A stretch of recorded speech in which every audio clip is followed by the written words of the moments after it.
Apologies for the voice. As I was preparing to record this video, I got a cold, so enjoy. It has more or less been 5 years since I started this channel.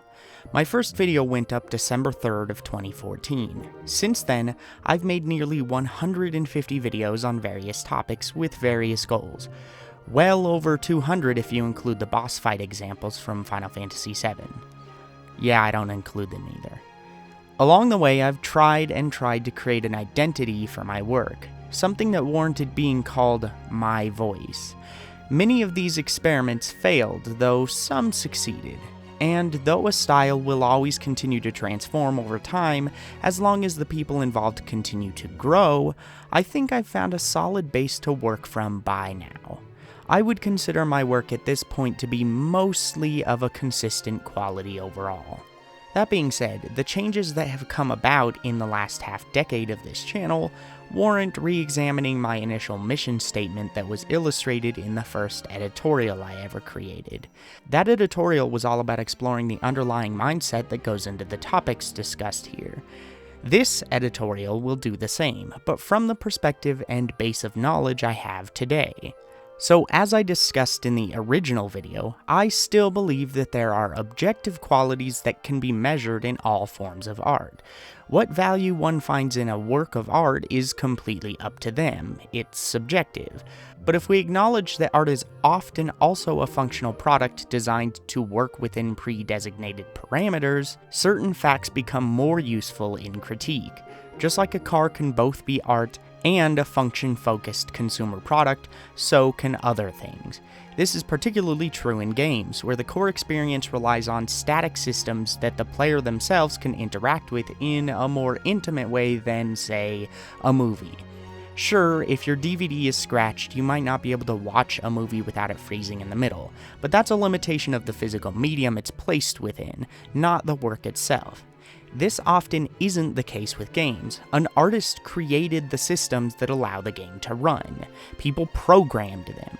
These systems are as ingrained in the artistic work as the strokes of ink that make up an illustration.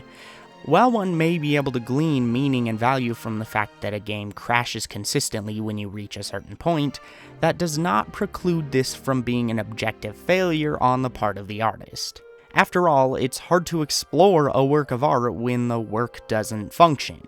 While intention is not a required prerequisite to critique a work, the intention can change how a work is discussed and explored in certain circumstances. Unlike what die-hard death of the author only proponents want to tell you, looking critically at a work with the intentions of said work in mind can be valuable. Like, do you consider a game like I Wanna Be the Guy a bad game because it's trying to fit itself in the mold of game design we commonly consider bad game design? The answer should be obvious. Of course not. Even if you don't value that goal in those choices, it does accomplish its goals, and I think it should be commended for this. People often forget about cause and effect relationships when discussing subjectivity and objectivity in critique, and therefore don't really stop to recognize that these relationships can to some degree be objectively quantified from the perspective of certain goals. Objectivity isn't all about big sweeping statements like, "the car is green," or "the character has a beard." Sometimes they can be incredibly minute and circumstantial, or entirely based on social constructs like language. The word "the" doesn't actually exist, for example, but socially we have decided that it is objectively a part of the English language and has certain meanings and uses. The circumstances in which something exists, as well as the relationship between it and the things around it, can be used to find social objectivity. And social objectivity can change over time. As an example of this concept, if a boss in a video game is specifically designed to test a dodge mechanic the player just recently got access to, but there's a spell the player also has access to that trivializes the encounter without the need of the dodge, we can pretty safely argue that the cause and effect relationship between these design choices isn't working correctly. There's an objective problem between the goals of the boss and the execution. That doesn't mean you can't find value in the way this relationship is built as it is, but it's not the intended relationship, and that is something worth discussing. This becomes crystal clear in games that don't pace their abilities well or tutorialize them correctly, particularly when the player reaches a wall that expects them to know something the game didn't adequately teach them. Sure, this won't necessarily affect everyone who plays the game, but if the creators of the work don't want this mistake to be made again, they first need to know how seriously it can affect the experience. They can often benefit from feedback on how it may be fixed. Again, acknowledging that, in relation to the goals of the work, this is an objective misstep to some degree does not devalue the idea of still finding worth in things the way they are.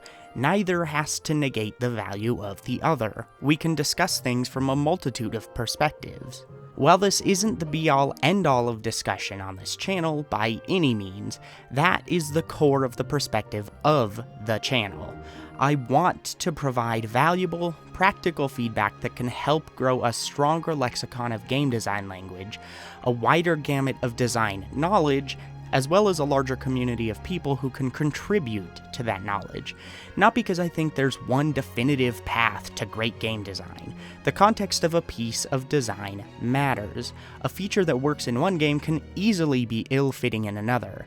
There's no objectively best design, no perfect game. But there are relationships between design choices that can benefit each other more than others, given the context of the work as a whole. I want to help foster intelligent conversation about why something in a game does or doesn't serve the overall goal the developers set out to meet. As I've said already, I don't think this is the only valuable way to discuss games by any means, but it is the way I want to discuss games. I want people to be able to separate their personal enjoyment or disdain for a game from the functionality of it, so both can be highlighted for their strengths. I want people to question the reasons they hold their opinions rather than just jumping to the conclusion that what has worked before will work eternally, and what has failed before is doomed to failure. I want people to learn to respect differing opinions by being capable of understanding the different ideas of others, particularly in matters of perspective. I want people to be able to come to agreement on the hard facts they're discussing without letting their subjective feelings supersede reality and lead to argument. This isn't about devaluing opinions, but rather giving our opinions the weight they deserve by providing critical thought and facts that can back them up. Because in reality, a well-researched opinion is always a stronger opinion. Saying that Doom sucks because it's not like Call of Duty helps nobody. Creators and artists often look at the decisions they make a lot more pragmatically than many people who fervently agree with the death of the author would like to believe. They make decisions for practical reasons and with clear goals and limitations in mind, for the sake of things like functionality, or budget, or a million other things. Art is not all about themes, and what a work may or may not say. It's also about exploration of technical skills and design. As such, in order to grow in certain directions as they continue to work, many artists value perspectives that can look at their work with their specific goals and intentions in mind. It can be an incredible resource for them. I know for myself, when I first created this channel, so much of the advice I got was generalized, or not really applicable to the goals I wanted to reach. It's interesting because the people who adamantly believe that there's a definitive way to go about succeeding at what I was trying to do, and the people who did nothing but look at things through their own subjective lens with no regard to my goals, both seemed obsessed with giving me advice that would force me to conform. If I wasn't hearing stuff like, well, X set of facts say that you more or less should do things this way or you'll fail, from the objectivity police, I was hearing comments from the subjectivity crowd about how they really like it when Y is done because that makes them feel good, with absolutely no acknowledgement of how that relates to my goals. It can be valuable to know that the market is swaying toward longer form videos, or that some people really just enjoy trip hop as the background music for videos they consume or whatever. But it's also not particularly useful to tell an aspiring manga artist why they should be an abstract artist instead, right? Both people who value objectivity in art and people who don't think it exists were guilty of this, just from different perspectives. And it was frustrating that nobody seemed to have a clear understanding of what could help me with my goals as an artist. I felt this long before I created my channel, mind you. I was always told what type of illustrator I should be, or what type of stories I should tell. Getting feedback that met my work on my terms was incredibly infrequent. That's a large part of the reason I started the channel in the first place, was to provide something I myself wasn't getting, but thought had value. And the worst part was that I was perpetuating that cycle myself when I first began. Just go back and watch that first editorial again, and pay attention to how often I say critique should be this way, or should never do that thing. In my head, I was speaking within the context of the goals of the channel with my critique, and nothing else. With these goals in mind, you should generally do it this way, was my mindset, but it still came across as if I was saying all critique should be one way. What if you don't have the same goals with your critique, though? There are still standards to be held, and those standards are important, for sure, but they don't apply to all forms of critique. IGN has completely different standards and goals than myself, so they shouldn't be held to the same standards and goals of my work, nor I theirs. Once again, just to pound the point through, I fully believe that exploring alternative viewpoints that have little to do with the goals of a work is more or less always valuable. I do not think exploration of subjectivity or things like death of the author are meritless by a long shot, but I also think understanding the goals of a work and trying to reflect your perspective onto those goals can be incredibly useful for yourself and, in particular, for the artist. I think there's a middle ground to be found. It might be interesting to hear why you might think Dark Souls would have made a really cool Devil May Cry style game instead, but that doesn't help the people who just want to make a better Dark Souls, or to play a better Dark Souls. That being said, many things are inherently subjective, obviously. Value is a good example of that. To use the example I used in my original video on this subject, Metal Gear Solid Ground Zeroes may not have been worth the initial asking price to many people, but that doesn't mean the quality of the game itself was objectively affected.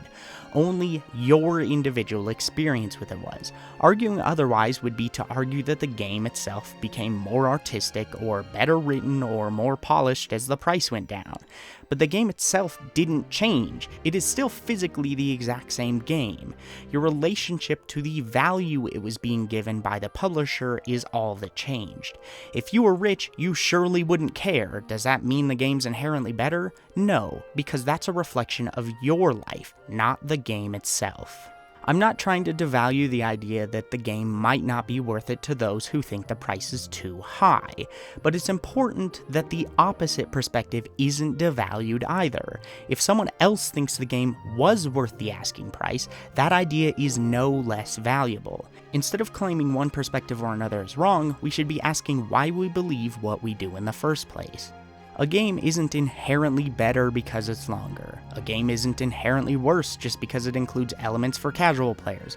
A game isn't automatically shallow because it's really linear. Context matters, and context can easily come from the goals of the author, even if it isn't a requirement for proper critique. I also still don't subscribe to the old adage that someone can be too critical of a product. This argument is usually used when something that person doesn't value much is, from their perspective, being overvalued by someone else. In essence, it's used when one person thinks another person is nitpicking. I believe that what most people call being too critical is usually actually the act of not being critical enough. Generally, they're not using their critical thinking skills, and instead are stating their opinions as their facts. They're arguing that the value they put on one aspect of a work should be universal, which just isn't the case. It's worth noting that being critical is also not a synonym for negativity. Thinking critically can just as easily lead to finding positive relationships in a work. Sounds obvious to anyone with their head on straight, but even still, the amount of people who believe critique is inherently negative is staggering. To review, I believe objectivity has its place in critique. It's a bed on which we may lay many of our assessments of a work. This does not make our opinions fact, however. All I mean is that, when combined with our understanding of the goals of a work, we have the ability to give proper feedback that can help the artist grow in the future. The goal of this channel is both to try and provide that feedback, while also providing education and discussing our opinions with each other, so that we all can leave this industry just a bit healthier than when we found it. So with all that being said, I'm happy with how far I've come as a person in the last half decade, and am excited to learn more in the coming years. I hope this channel continues on, and I hope it can better serve to foster great discussion on games as it grows. 5 years down, what do you say we try for 5 more, eh?